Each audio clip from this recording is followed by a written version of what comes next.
Previously, Jin-Woo successfully defeats Demon King Baran, gaining powerful rewards and unlocking the Demon Monarch's full potential.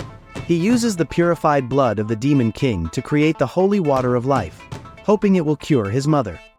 After defeating Baran, Jin-Woo returns to the hospital, carrying the holy water of life and believing it could heal his mother. With trembling hands, he gently gives her the potion, a flicker of hope igniting within him. Moments later, a miracle happens. His mother's eyes open and she greets him with a warm smile. Jin-Woo is momentarily stunned and can't hold back his emotions as tears begin to fall. Jin-Woo stands in awe, witnessing this precious moment. All his efforts had finally paid off. This was the greatest gift he could ever receive. Yet, a pang of unease settles in. Since becoming a hunter, he had distanced himself from those he loved, and now loneliness begins to creep into his heart. Taking a break in the park, Jin-Woo glanced at his phone, flooded with missed calls. A news report about a dragon flying over Korea caught his eye, and he quickly realized it had to be him and Kaisel. Just then, a call came in from Mr. Go, who sounded anxious. Mr. Go offered to come see him right away, but Jin-Woo declined and saying he'd head to the association office soon. After Jin-Woo arrived at the Hunter Association office, Mr. Go immediately informed him that in 4 days, the association's hunters would be launching a raid on Jeju Island to wipe out the ant monsters. They needed his help for the operation and asked if he was willing to join. Jin-Woo hesitated, even though he would normally accept right away, especially given that the island was crawling with high-level monsters. His thoughts drifted to his family, and he didn't want to make them worry. Before Jin-Woo could respond, he suddenly sensed a powerful magical energy around him. Noticing Jin-Woo's reaction, Mr. Go laughed and praised him, saying that Jin-Woo's senses were indeed sharp, able to detect energy from a distance. Mr. Go then explained that the energy came from the Korean and Japanese Rank S hunters, who were doing practice matches in the gym as preparation for the Jeju Island Raid. He added that Goto Ruji, Japan's top Rank S hunter, was also there. Hearing Goto Ruji's name only heightened Jin-Woo's curiosity.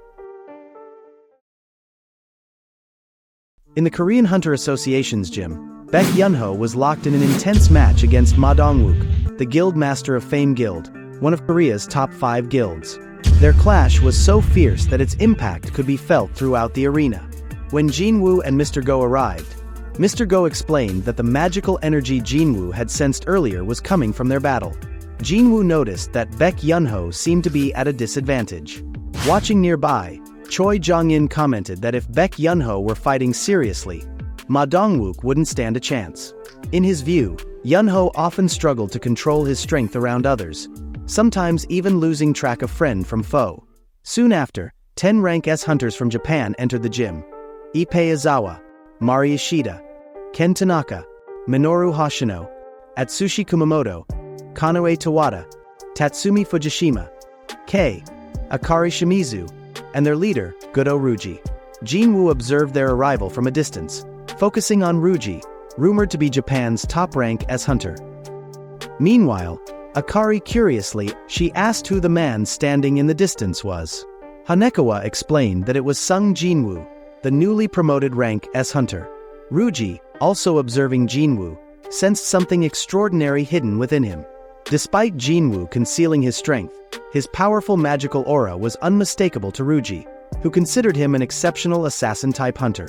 However, Hanekawa clarified that Jin-Woo was officially classified as a mage-type hunter, surprising Ruji. It wasn't only the Japanese hunters who were intrigued by Jin-Woo. The Korean hunters also took notice.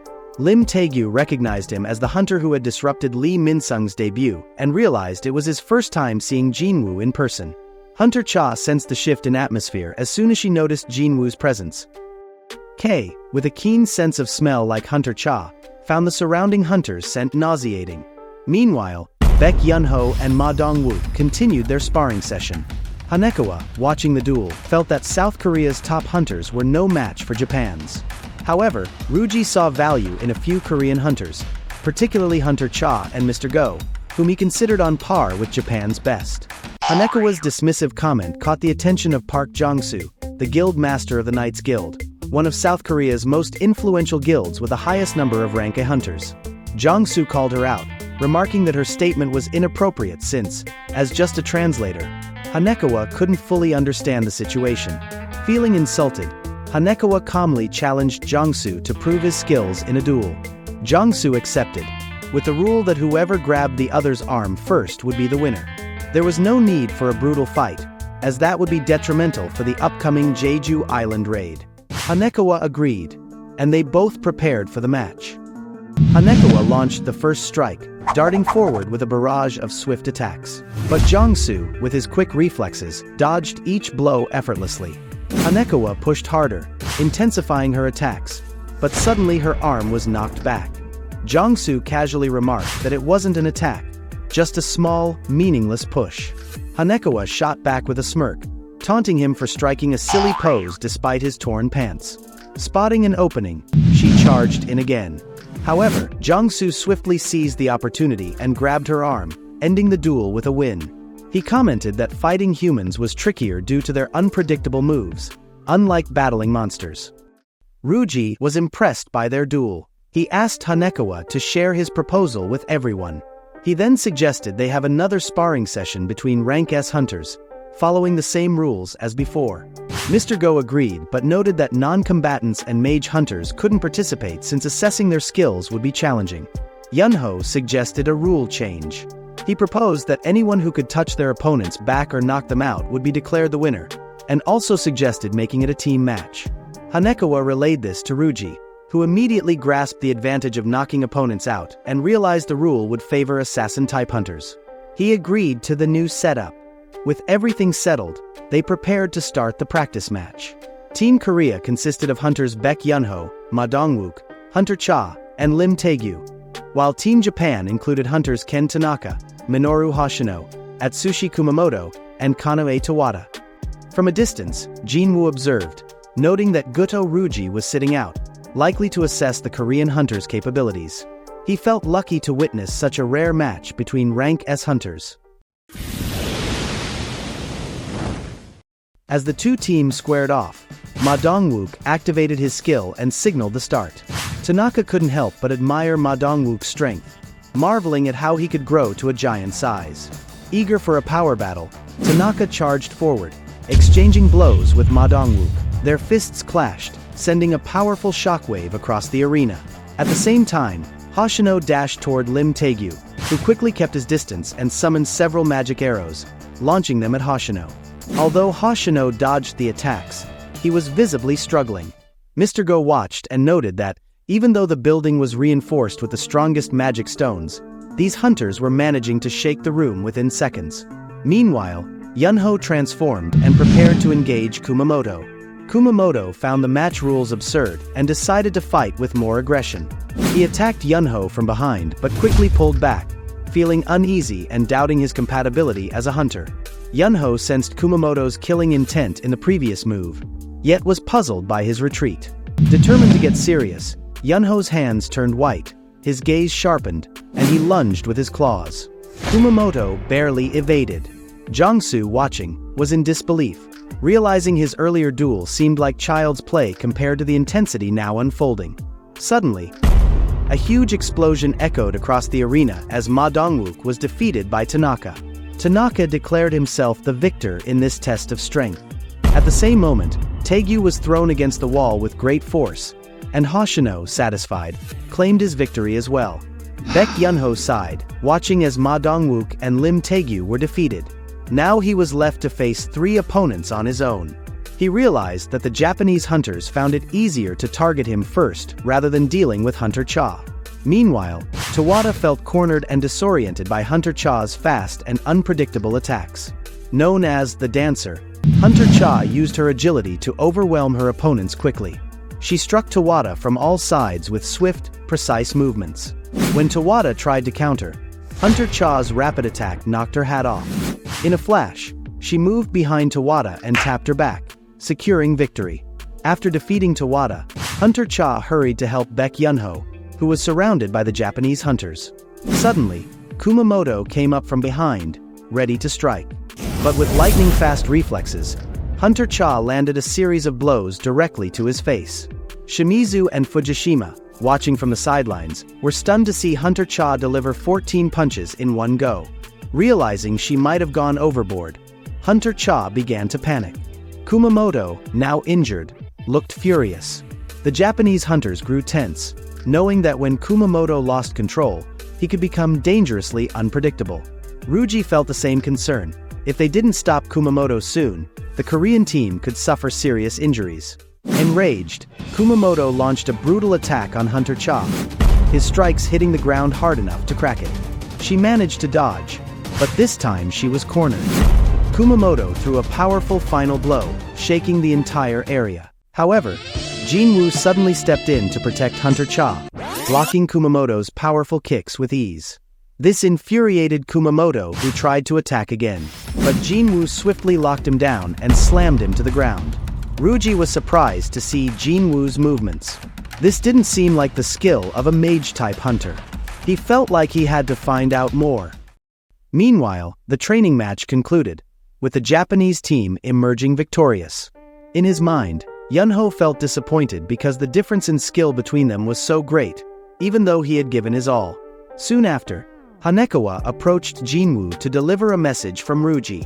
Ryuji stepped forward and challenged Jin-Woo to a one-on-one match.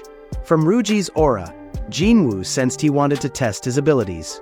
Jin-Woo smiled in response, which only made Ryuji angrier, as if he were being mocked. Although Jin-Woo wasn't fully confident in his current abilities, he felt this was a great opportunity to test his strength. Hanekawa relayed Jin-Woo's condition that he would only fight if Ryuji used all his strength. Hearing this, Ryuji became even more irritated but found the situation interesting. He ordered Shimizu to prepare to heal anyone who got hurt, especially Jin-Woo. Taegyu, watching from a distance, felt the rising tension. Ma Dongwook admired Jin-Woo's bravery as the 10th-ranked S-Hunter, challenging Ryuji, the #1 hunter in Japan. Hunter Cha shared similar feelings but remained worried about the situation. Baek Yunho realized he should stop the fight, but his curiosity about the outcome kept him silent. He thought if Jin-Woo was truly a hunter growing stronger over time, his current power was likely much greater than before. When Jin-Woo called for the sparring to start, Ryuji suddenly launched an attack without warning at incredible speed. However, Jin-Woo managed to dodge with amazing reflexes. Frustrated by the missed attack, Ryuji increased his speed and power, but Jin-Woo easily evaded his strikes while smiling, which only fueled Ryuji's anger. Izawa watched the event anxiously, feeling that the match should be stopped. Tanaka, standing next to him, noticed something and commented that Go-To Ryuji seemed to want to fight more seriously. Taegyu observed Ryuji's attack speed, struggling to keep up with his lightning-fast movements, acknowledging how terrifying those strikes were. Meanwhile, Ma Dongwook was impressed, realizing it was rare for anyone to dodge an attack from one of Japan's best hunters. He concluded that Sung Jin-Woo was indeed impressive. However, Hunter Cha had a different opinion, believing Jin-Woo was far more than just impressive. Even under a barrage of attacks, Jin-Woo continued to provoke Ryuji to strike even more. The match continued, with Ryuji launching a flurry of attacks at incredible speed. Still, Jin-Woo managed to evade every strike, which only added to Ryuji's frustration. Ryuji began to worry that if he didn't take this seriously, he might actually lose to Jin-Woo. Finally, he decided to ramp up his attacks with deadly intent. As Jin-Woo felt a scratch on his cheek, the system warned him of a strong killing intent nearby. With deadly intent, Ryuji unleashed a lethal attack. However, in a surprising moment, Jin-Woo managed to block the attack by gripping Ryuji's arm. Jin-Woo realized that if he had been a moment slower, he might have lost his right eye. Ryuji was shocked by Jin-Woo's incredible strength, wondering why Jin-Woo only held his arm. Ryuji was furious, thinking Jin-Woo was toying with him. But Jin-Woo calmly explained that the match had ended the moment he grabbed Ryuji's arm. Even so, he knew Ryuji wouldn't give up easily. Both amplified their power, preparing to unleash their ultimate attacks. However, before they could clash, Baek Yunho and Hunter Cha quickly intervened to stop Jin-Woo's movement, while Hoshino blocked Ryuji from the opposite direction. Kei then conjured a magical wall to separate them.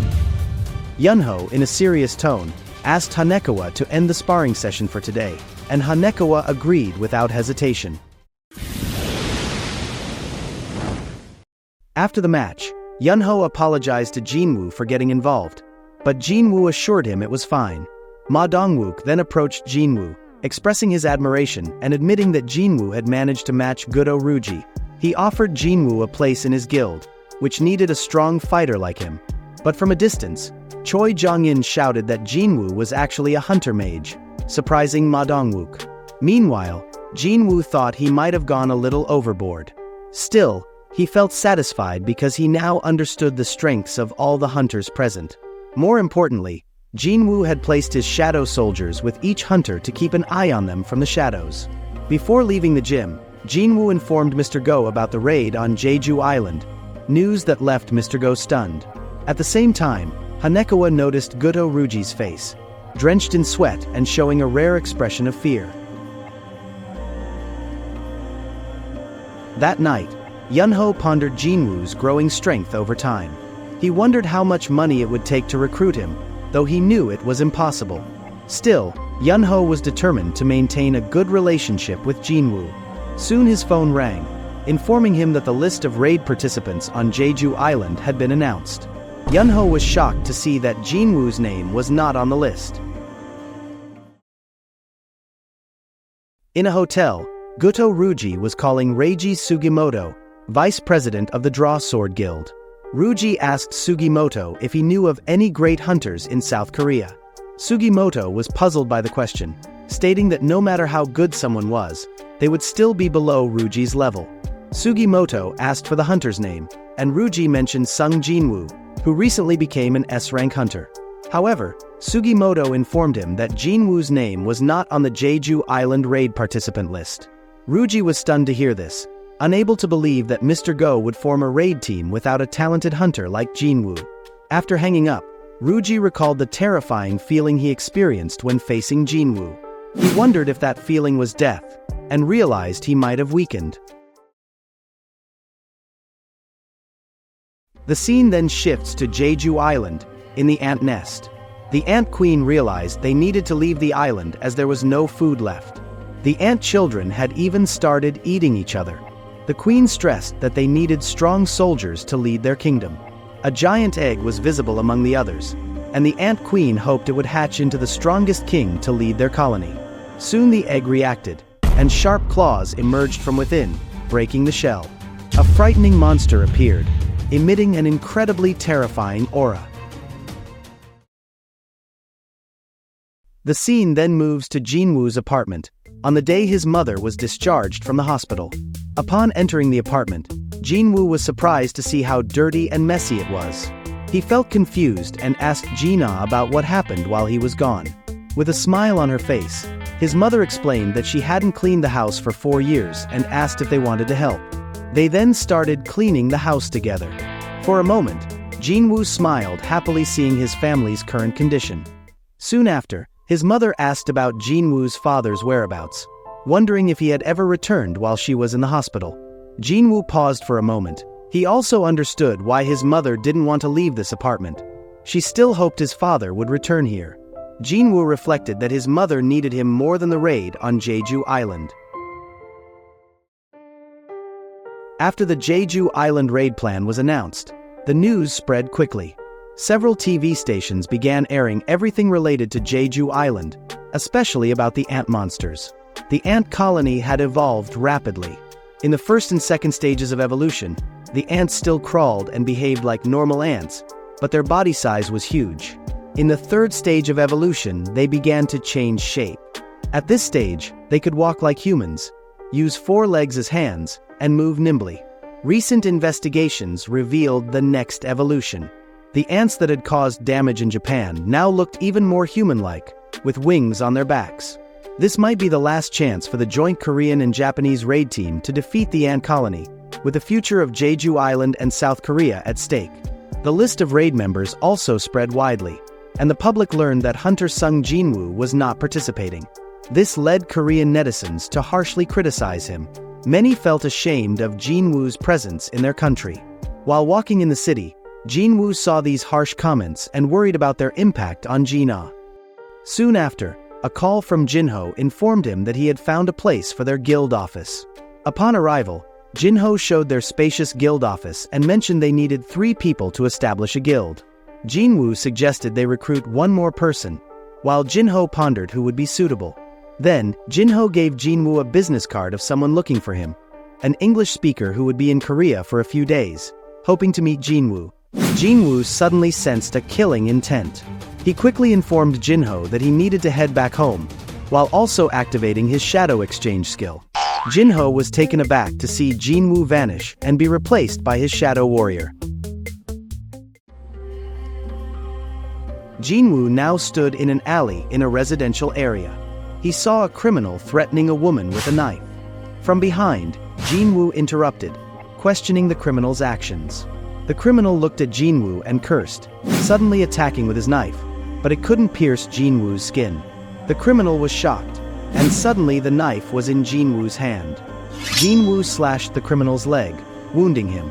Jin-Woo then told the criminal to change his ways and gave him until midnight to turn himself in.